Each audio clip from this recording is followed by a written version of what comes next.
Welcome to the ArmaniTalks YouTube channel. I'm your host, ArmaniTalks. In this channel, I'm covering communication skills for you to level up your way with words, become much more articulate.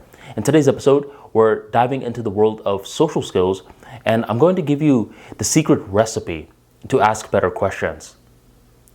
Guts. See, journalists, they get a lot of negative rep nowadays, especially with all the labels of fake news, biased journalism, and much more. And due to this, we don't, as a society, understand the importance of ethical journalists within a society. Ethical journalists are meant to shed light. They're supposed to get topics which are very important and make the masses aware of these topics. They are supposed to display truth. So at the core essence of journalism is not supposed to be fake news. It's supposed to be someone that is pursuing truth and will do their best to get to that truth. And one of the ways to get to that state is to ask questions. Not any kind of questions. There's a thing called softball questions where you're pretty much, let's say you're meeting a dictator and you're asking this dictator, how's your day going? That's a softball question because that's not challenging this person to shed any useful information. On the other hand, if you ask this dictator, hey, what gives? We've been hearing on a global scale that you are wreaking havoc among your own people, and here about the evidence, the pictures, the charts to back it up. What do you have to say about this? Now the dictator is going to be like, whoa, this journalist did their research, and this journalist is holding my foot to the fire. That's how you ask a good question. You need guts. And one of the first times that I learned about asking good questions was ironically when I was a pretty young kid. I was roughly in the 5th grade at the time, and most of the kids within my classes all knew each other. There was this one kid named Jasper. And the thing with Jasper was that the other kids, we didn't know if Jasper was a boy or a girl. I kid you not. For years in school, we just couldn't tell. And the one class where we could possibly tell was PE, where we had to go into different dressing rooms. Girls go into one dressing room, boys go into the other one. Jasper had a physical condition that kept him or her from going into the dressing room. And no one would ever follow Jasper into the bathroom or anything like that. So we were just kept guessing. We're just like, Jasper's a boy, right? No, Jasper is a girl. How can you not tell from the hairstyle? We just didn't know. So for the longest time, we were just over here guessing. And we were making our case for why Jasper was whatever gender that one side chose. I thought Jasper was a boy. I'm like, look, guys, Jasper is clearly a boy. How can you guys not tell? Can't you guys tell that he's always wearing these collared shirts? What kind of girl do you know that wears collared shirts? And that's when one of the girls was like, I know a girl that wears collared shirts. My auntie wears them all the time. Jasper is a girl.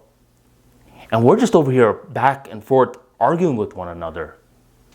One day, I come into class and I just hear from the right side of my ear, Jasper, aren't you a boy?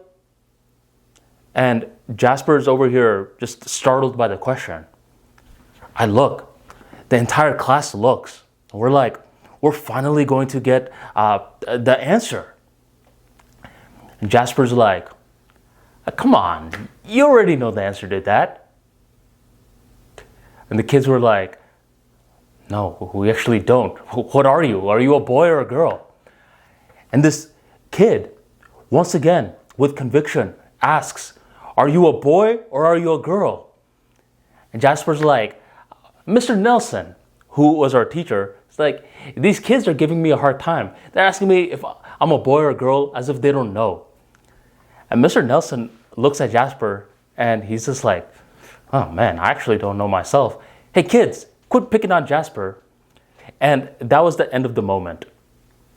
See, what I learned from that situation was that it's not comfortable to ask these difficult questions, and you definitely want to take this video with a grain of salt. At certain times, just due to decorum, you want to prevent asking certain questions because it could be perceived as rude.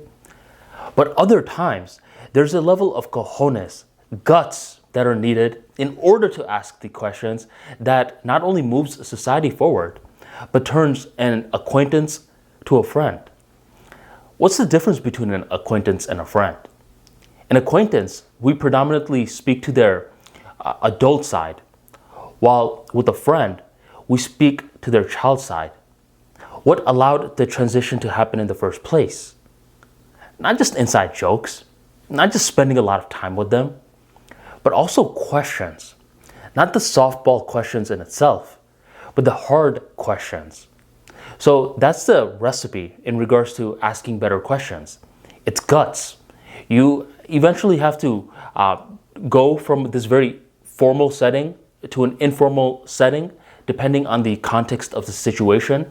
And by doing this, it may make certain people uncomfortable at first, but in the bigger picture, they're usually going to be like, I'm really glad that this person asked me that because other people were just asking me a bunch of softballs.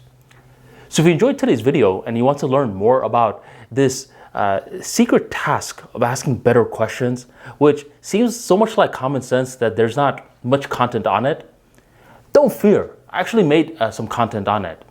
I currently have a class on Skillshare that teaches you how to ask better questions. You will first understand why getting information from others is so useful, how to understand that there is no such thing as the perfect question, only suitable ones. Plus, around the end, you'll be given a final project that will allow you to level up your social IQ and become much more charismatic in the process.